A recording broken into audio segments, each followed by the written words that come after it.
Welcome to the General Counsel Cohort. This is one of my favorite things to do during the year, is to spend time with directors and those of you who are seeking your first board seats.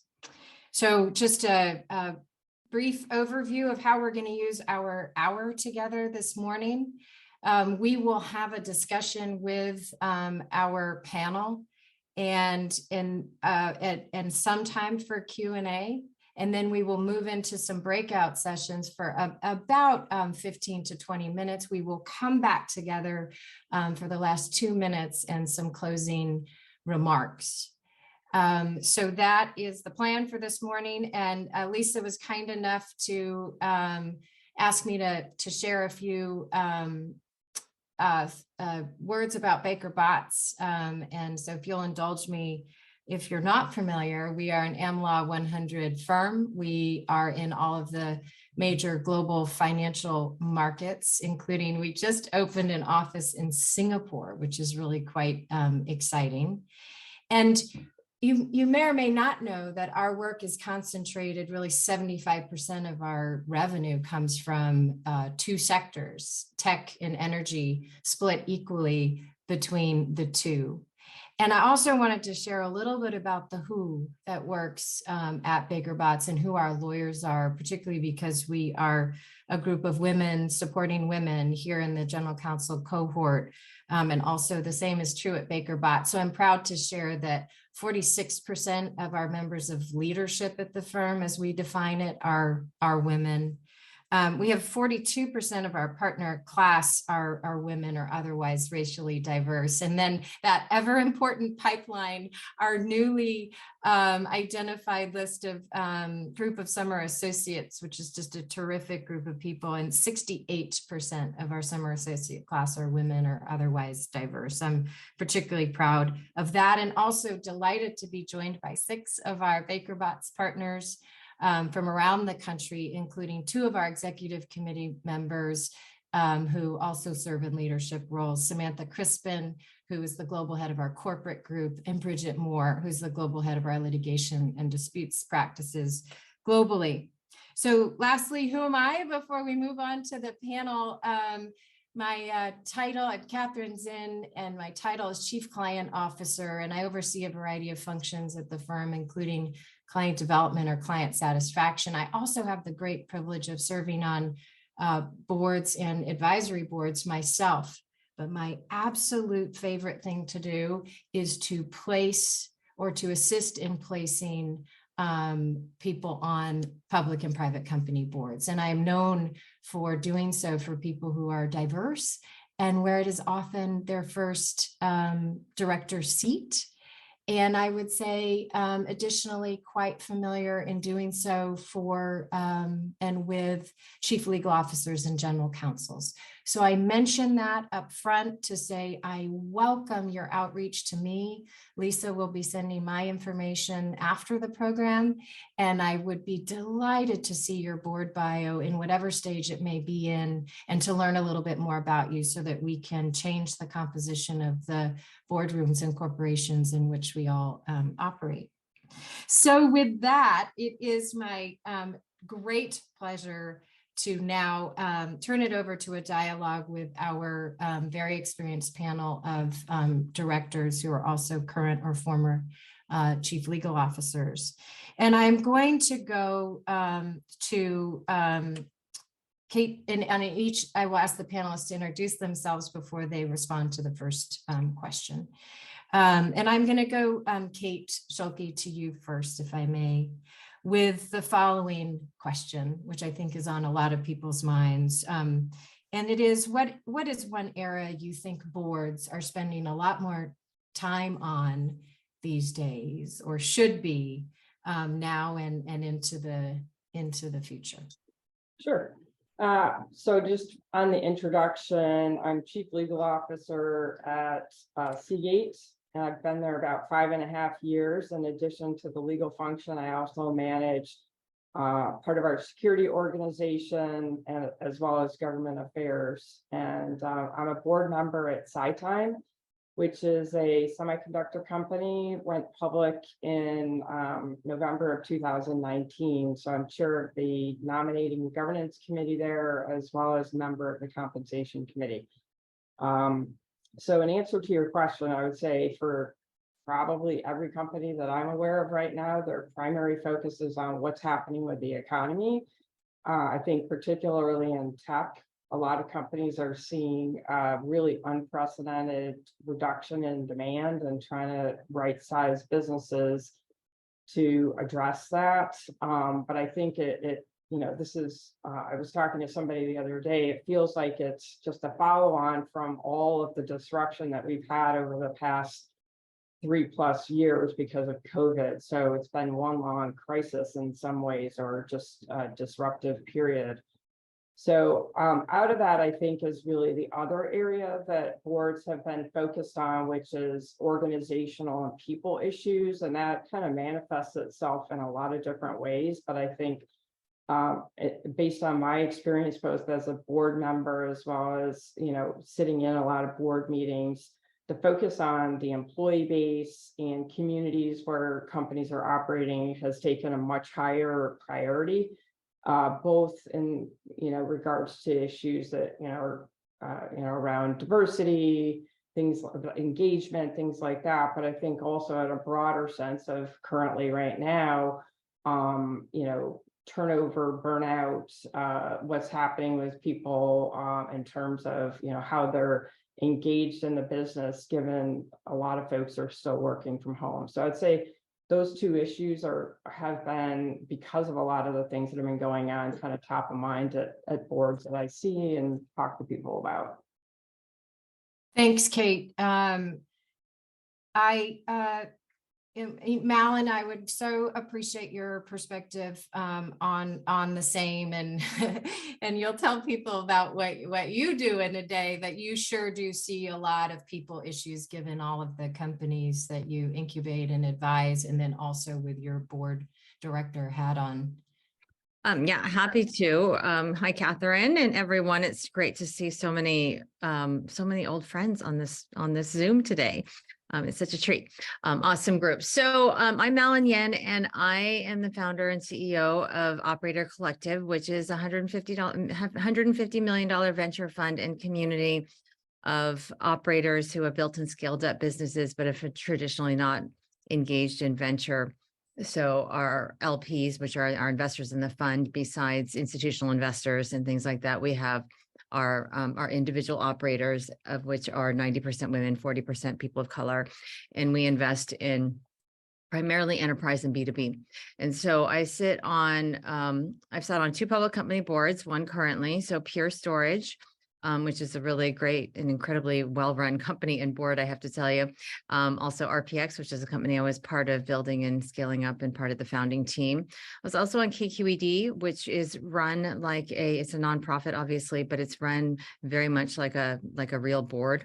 Was also on the board of a company that Mona, who's on this call, co-founded with me, called Chips, which some of you guys may have heard of, and then also sit on some private company boards as a board member or board observer for the companies that we have invested in. So sort of run the gamut. So really completely agree with what Kate said, which is what's going on with the economy, how how long will this continued softness go? And I would say every single company has felt the impact. No company is immune. And the other thing, just adding on to what Kate said, is, people are used to working from home. There has been a shift and a lot of discussion throughout all my boards as to, do we go back to work now? And do we actually go back into the office? Very few companies, I'd say, are saying, 5 days a week. But, and then also, what do you do when you've done a lot of hiring kind of all over the place?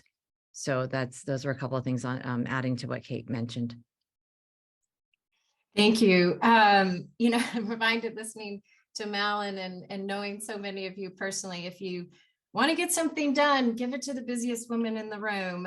Speaking of which, Michele Colucci, So interested in your perspectives on the same, and you also bring to us a focus on life sciences, healthcare, and other sector experience. So really interested in your perspective on the same. Thank you so much, Catherine. So I'm Michele Colucci, a lawyer, serial entrepreneur, and founder and managing partner of Digital DX Ventures. We are an early stage Silicon Valley venture fund, majority woman-owned, investing in AI and data-enabled healthcare. And certainly echo my colleagues' thoughts on where we're going with the issues. I kind of look at it as I think our general counsels will appreciate risk. Where are the sensitivities across the board, sort of horizontally in a company? And when I push the, press the tires, kick the tires, or check where the soft spots are, I would say what I'm seeing is certainly on talent and as we discussed, and on product. Right? How is it impacted the supply chain, and what's the issue to, for your product? How is that going to be impacted?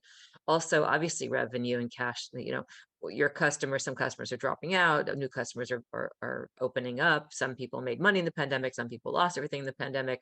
There's a lot of downsizing and there's opportunity there, but there's also risk. And so I kind of look at that through the lens of risk, and where is that sensitivity point for the company, and also very clearly governance, and governance obviously, but cybersecurity is another, with all sorts of expletives. And I thought, in this day and age, we've been through this for multiple years. Why is that still happening? Well, it is, and in organizations, one thing that's really important is we all have to do business with other people, and we all have technologies that are interfacing with other technologies, and so the risk of information, right, going into places that you don't want it to go and causing damage to business. I think that's actually a really growing area that we have to think about as well. It's a big job you all have, for sure, and an important one. Mary, I want to, before I hand it over to you, I'm going to do something. I didn't ask your permission, but just to those of you who are thinking about serving on your first board, and you are reframing your executive experience from that of a chief legal officer to that of a prospective director, right? And articulating your value proposition and what you bring to a company, to a board. Mary, sorry, I hope this is all right. I really think your bio does such a terrific job of framing and reframing that experience. And I really like about how you talk about your executive leadership style as well as part of it. So I just directing people to your bio. It's your LinkedIn is blowing up. Okay, so Mary, your perspectives on the same, please. Hi, and thank you for those kind words, Catherine.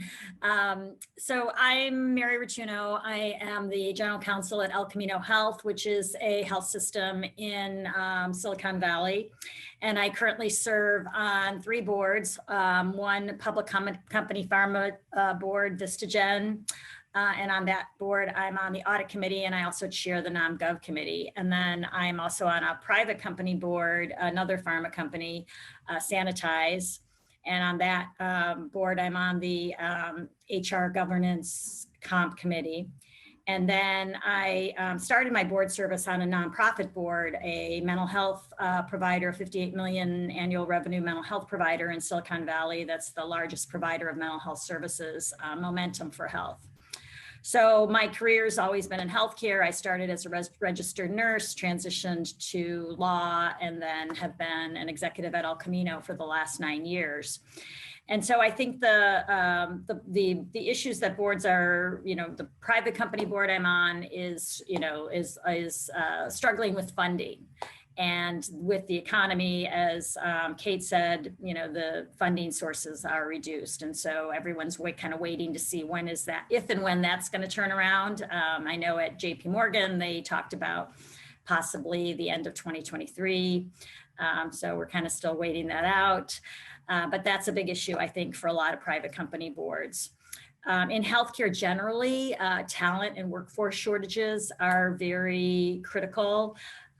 We have a workforce that has been beleaguered over the last 3 years with COVID. A lot of people have left the workforce in healthcare. We don't have enough training programs for physicians and nurses and allied health professionals to really meet the demands, and particularly with the baby boomers retiring.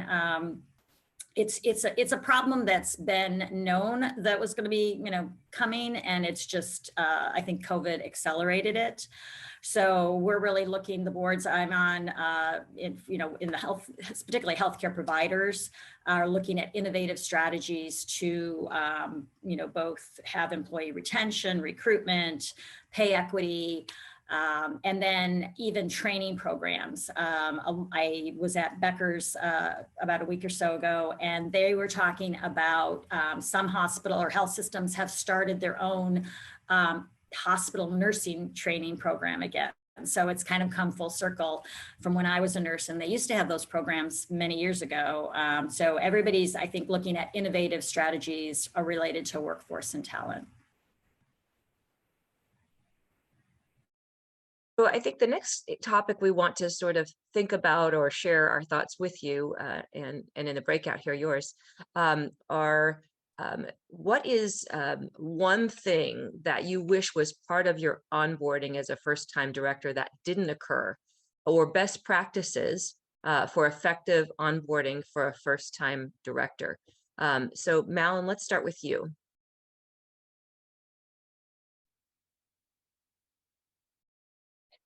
So, so one of the things, like I said, it depends. I think most people are looking at maybe their first public company boards or maybe the first private company boards. I wonder if, so I guess I'll start with kind of something that applies to both of them, which is, but mostly the public company boards, which is when I first joined Pure Storage, for instance, I was invited to sit and attend every single one of the committees.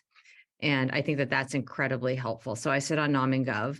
And I also, one of the things also when you join your first board, you need to be realistic about your time commitment. And so what I had told the CEO was who I'd known for a long time. And actually that's another story about how I got on my first sort of public company board that wasn't a company that I had helped start. So, but part of it is, is getting to know the other board members, and also understanding how each one of the committees functions. And so I sat on each of the committees, and I thought that was incredibly valuable. And then also getting background materials. I think someone had said earlier about, making sure that about not just, one of the reasons that you'll end up joining a board is not because of your legal skills, right? They would hire a lawyer for that, but it's because you have sector experience in the area in which you are a business leader and the general counsel. And so understanding as much as you can about the different parts of the business, parts that maybe you don't necessarily hit in your daily jobs, is incredibly important. And so I got access, to a lot of, the industry reports and some of the internal sales pitches and things like that. And I think all things like that are incredibly helpful. Yeah, that's incredibly important. Kate, can you share your thoughts with us? Sure. So I joined the public company board in November of 19. So we have, I think, 2 in-person meetings, and then we went virtual for about 2 years. And so we have directors in the US, in Europe, and 2 in Asia. So the virtual period lasted longer than I think a lot of, for example, the board that I service as general counsel. So the onboarding experience was really difficult because of that, because I think a lot of what a board is about is the internal dynamic between the people. So to add to what, Mallun said, obviously having an onboarding experience that helps you understand the company. And I had a great experience with that. Before I joined the board, I actually spent more than an hour with every executive. Before I even agreed to sit on the board, the CEO was really open about having me come in and meet with people and ask them questions and have an understanding of the business. And so I think that's a super important part. But for board effectiveness and for a director to really understand how she fits into the dynamic. I think it's super important to spend time with other directors too. And so one of the things that we did this last summer, we had a 3-day board, extended board meeting. It included all the executives, and there was a lot of socializing in that. Obviously, it's harder for boards to do that in the current environment, but there are ways, I think, to extend out the period where you have some real one-on-one time, or to do that yourself. And so that's the other thing I've done, is I've spent more time like one-off meetings with other directors on the board, as well as with the CEO, to develop that trust that we need. We also had a facilitator come in at one point when we were having a hybrid meeting, to try to really get the board to gel. Now, this is a different situation. I think we have a board that's forming all new people, as opposed to, which can happen if you're moving from that private to public stage, as opposed to you're joining a pre-existing public board. But I think those were great practices. Yeah, those are actually, it's great insights. I've experienced a couple of those myself, so thank you for sharing that. Mary, would you like to share your thoughts on this question about your onboarding? Yeah, so I echo what Kate and Mallun said. I think I joined my public company and private company board during COVID. Both were in 2021. And so, we weren't meeting in person. But I would say now, one of the things that I'm kind of having a second onboarding where I'm actually, going to do site visits and meet the other executives in person. We've been doing in-person board meetings once a year since 2022. So that also has been good to develop relationships. But I think, the in-person is really important, and to the extent that that can be part of onboarding, I think that's really important. The other thing is, I think having a kind of a board mentor or somebody on the board that I think some boards I've heard do this officially, where they kind of assign somebody, but my boards didn't do that. So I just kind of picked someone that I thought, I could kind of connect with. On the public company board, it was the person who recruited me to the board. So that was kind of a natural connection. But having somebody that you can talk to before the meetings, after the meetings, and kind of debrief and just get a better understanding of dynamics and ask questions and kind of do that. I think it's worth spending the extra time to do that. So those are my thoughts. And Michele, one thing that I'd add, which is not just on onboarding, but ongoing. So Pure Storage is a very complicated business. Storage is a very complicated business. And I feel like I'm just constantly trying to learn about it. So what I find incredibly helpful is not that you create all these teach-ins just for the board members, because you've got a business to run, as opposed to just keeping the board educated. So inviting the board members to like major product reviews, right?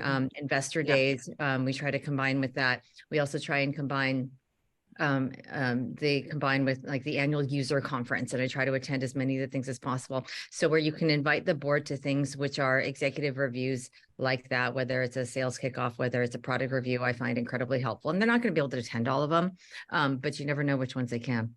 Yeah, involving them in the business is, I think, and that is a board duty, right? We should have access to the C-suite and be able to ask questions anytime. So it's smart to have that sort of familiarity with all the details of the business, not all the details, but a high enough level from a board level of where we can spot risk and identify issues. In my answer to this question, it would really be similar to what other people are my colleagues are saying here, but a lot of it's about dynamics. And my sense here is understand, you have a certain number of board members. Where are they coming from? Why are they on the board, right? Because you have different backgrounds when it comes to public versus private or interests. A lot of the private boards, you have investors on the boards, and you have all types of investors, just like you have all types of, key opinion leaders, or you have all types of independents. And so you have to also understand those people and what their interest is in the board to be able to more intelligently respond or add comments when you are in a board meeting that either can clarify things or even things or what have you, because it's you know, it's really critical if somebody is in a market like this and you have an investor and they want liquidity, might be the best thing for the company, might not. So you have to realize some people might have hats, might be wearing hats, they're two hats, right? So really understanding those dynamics and figuring out where you can most safely align with the person who has the purest interest. I know it sounds like a funny thing to say, but it's important because you don't want to calibrate yourself with somebody who might be on one edge or the other edge and not purely focused on the objective goals of the company. In the public company sector, it's different because, you know, everybody is you know, more independent and looking at higher level things like governance and the issues that are more traditionally objective. But private company where there's a lot of private interests, and that's hard to navigate. So you have to be aware of that. Michele, it sounds like, you're so great, I'm Catherine. back and I Yay. thank you. I can always count on you, Michele. And I love the safely align with a person with the purest interest. I think you could write a whole book on that. Absolutely. And it sounds like everybody was able to share their perspectives on onboarding and maybe things best practices in that regard.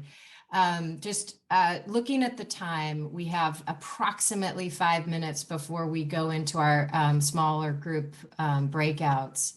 And we don't normally do this, but given who the panel is and the experience represented here, we really wanted to have a few minutes for Q&A. Is there anything that's been discussed here that you'd like to ask a follow-up question about? Please come off mute, and we appreciate you being on camera as well, or asking the panel anything of interest to you. And don't be shy. We love questions.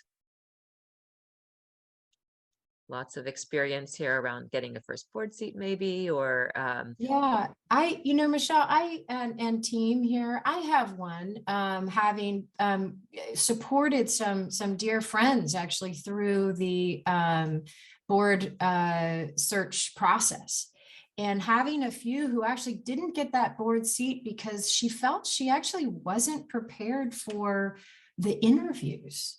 It was different than what it was like in some of her executive roles.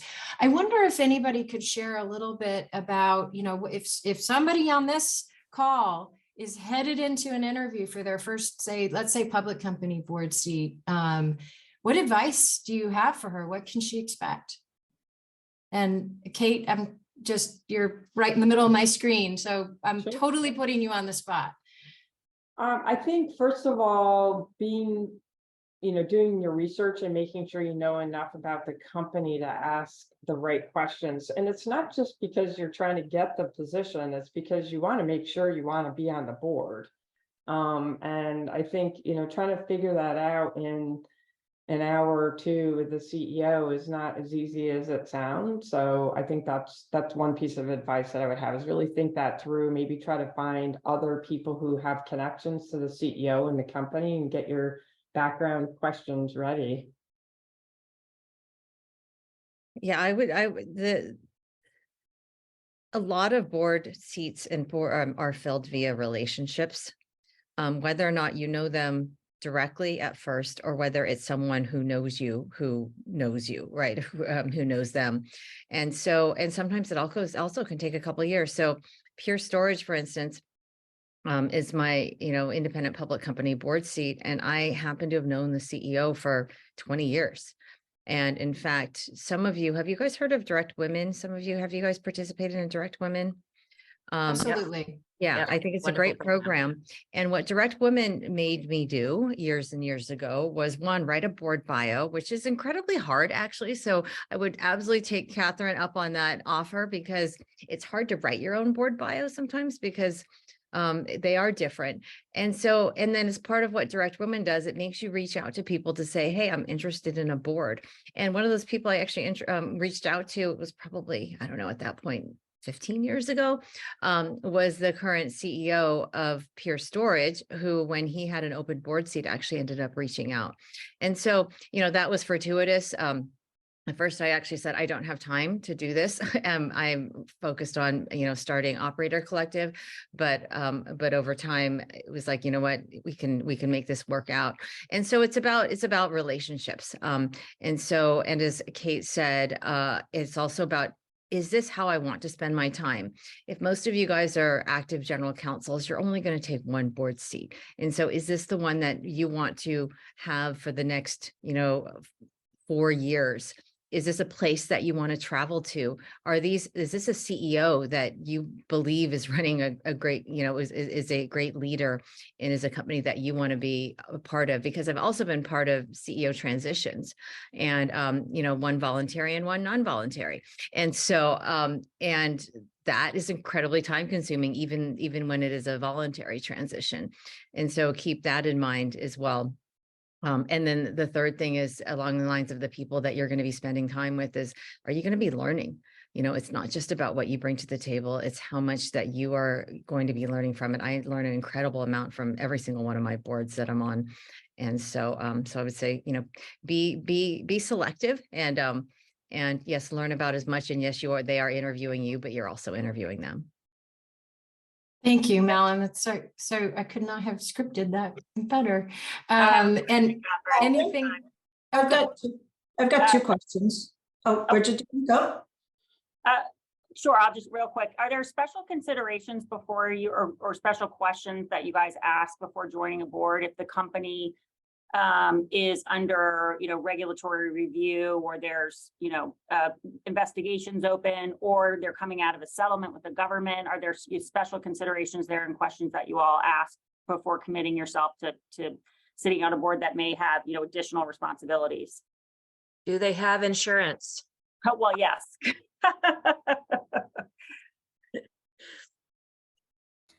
Yeah, I think the questions that you just articulated are good questions, and you definitely want to meet with the general counsel. And if they have a general counsel, and if not, then, potentially with outside counsel, or you can ask the CEO those questions. But particularly in healthcare, you definitely want to ask those questions. Yeah. And also just, it's important when we were doing the question about interviewing that you ask those questions also when you're interviewing, because many people I know have joined boards and not been aware of what was going on. So it's so some very calm but pointed questions in that area are important, when you're interviewing for board. The other thing I would just say on the interview suggestion we were talking about before was, when listen, right? Because again, you don't know the board dynamics. The people you're interviewing with are all different individuals that have different interests. So make sure you really listen, like ask a few initial sort of softer questions to sort of elicit maybe a frame of reference so that your conversation can be productive and not maybe go in a direction that the person you're speaking with might not want to go or be a good place to go. So just that social awareness when you're in those interviews is really important. Thank you for that reminder, Michele. Sorry, go ahead. Can I just follow up one question that I was, kind of advised to ask, which I thought elicited really good responses, was to ask board members about a time when the board had to make a difficult decision, or had a decision where they didn't have a consensus, and how that was handled. That gave some really interesting responses. And then the other thing is, I was actually on a program recently where a recruiter said that they actually have candidates attend a board meeting. And the recruiter said that's it's not that common, but it's a very good way for both the board to see how the individual candidates interact, but also for the candidates to see how the dynamics in the boardroom. So that might be something, I've never done this, but that might be something to ask if you're interviewing. That's interesting, Mary. Was that a public company board? Yeah. I would hope they had an NDA, but I don't think highly of it anyway. No, you definitely have that's an NDA, but I thought that was an interesting approach. For Yeah. sure. Anything's possible, it turns out. We have about 2 minutes left before we go into the breakout. And I think I saw the great Mona? Mona Sebe might have had a question. Mona, did you want to go? Do we want to go back to that? Sure, let me ask a very quick question. So there's all these women on board type programs. You mentioned Direct Women, Mallun. How do people feel about them? I sort of feel like there's so few women still on boards that I should be networking with men, not with women. But I'd love everybody's opinion on that. Can I answer that?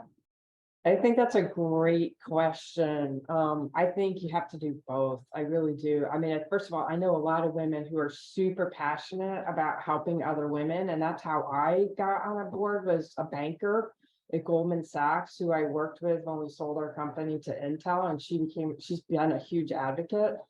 But I also think that I've gotten connections through other men. And so it's important to have, just, if you're really interested, just think about who you know, and then ask for other connections. Because yeah, it is so much about networking. I think recruiters, for the most part, are still really focused on very narrow slice of people's experience. And so if you're going to get on a board, it's going to be through people you know you, who think you're great, or who introduce you to somebody else. Yeah. Yeah, go ahead, Mallun. No, go ahead. Well, I feel really strongly, Mona, thank you for raising this. I think more is more. And just as a practical matter, when I look back over the last 5 to 10 years, the board seats that I was asked to assist with, to go where the individual came to me, maybe it's a CEO, it's the chair of NomGov, it's the general counsel of a company, has come to me and said, we want to go deeper past, frankly, what the candidates that we're getting from recruiters, with all due respect, because they're play a very important part, obviously, in this community and effort. And those people were men in large part. And they said, we want to work harder. So I really do encourage everybody to, and I think this was referenced earlier, and I may be repeating something that was already said, but having that list of the people who are most likely to influence your ending up on a board and have visibility onto those seats. And I would look carefully at the men who have seen you in action, and they know what you're great at, and they're going to serve as a referral source for you. I think we should all have those lists. So Mallun, before we break out, go ahead. What were you going to say? So this is a sample set of one. So this is just one opinion. I have never seen any board search work where it's that they put out an ad, right? Or they put out a job description to one of the groups and said, hey, we want someone for this. Now, it doesn't mean that it doesn't happen. It's just my experience. I haven't seen it. Second, Mona, yes, the men still control a lot of the power and the seats, the dynamics, but what Direct Women was really helpful for was not getting any of the board seats, but it was making me think about the process of like, what does it look like, and making it be like forcing me to tell people, hey, I'm interested in a board seat. Second, making sure that you know women who are on boards is incredibly helpful, because for better or worse, the easiest way to get on a second board is to be on the first board. And so how do you get on the first one? And so the women who are on public company boards will get asked. And whenever I get asked, I don't think I've ever referred anyone who wasn't also a woman. And oftentimes they are open to it. And then the third thing that I'll say is actually related to the earlier question about when you're interviewing for a board seat, and also listening, is a very valid question to ask, but it'll also give you a lot of guidance on what to lean into. Is like, why are you looking at someone with my background? What are you interested in about me? And it could be, it could be because, you were, like Kate, right? The background that you had in the industry that you had for many, many years. It wasn't because you're a lawyer, and so listening on that helps you really understand about how they're, because when you build a board, it's like building any like executive team. It's like, what are the different pieces and what does everyone bring to the table? And it's like, okay, Mona, you bring X to the table. And so, yeah, lean into that when you're talking to the rest of the board members, because there's so many facets of all of you. And so you don't know sometimes where to focus. Well, such a good reminder. Thank you, 100%. We could continue this and perhaps another day. We are going to go into a breakout. Your breakout will be facilitated by a Baker Botts partner in all likelihood. We ask that you briefly introduce yourself and just say what your day job is. And if you serve on a board, please let people know which boards you serve on. And the question will again be put in the chat, but if I may just listen for a moment. This is what we're going to ask you to discuss as a group. Thank you, Lisa, for this question. Lisa suggests we discuss that in 2023, it started with rising inflation rates, widespread layoffs in the tech sector, and the slowdown in capital markets and the flows of venture capital funding, et cetera. So what questions should the general counsel be asking to help the board stay ahead of other issues that may arise? That's a big question. And how is the general counsel navigating her evolving role in the boardroom, and how can she best facilitate effective communication with the board on horizon scanning? Again, we could write a whole long set of articles on these subjects. That is our topic for the next 15 or so minutes. And you will be now placed into a breakout group, and we'll see you again soon.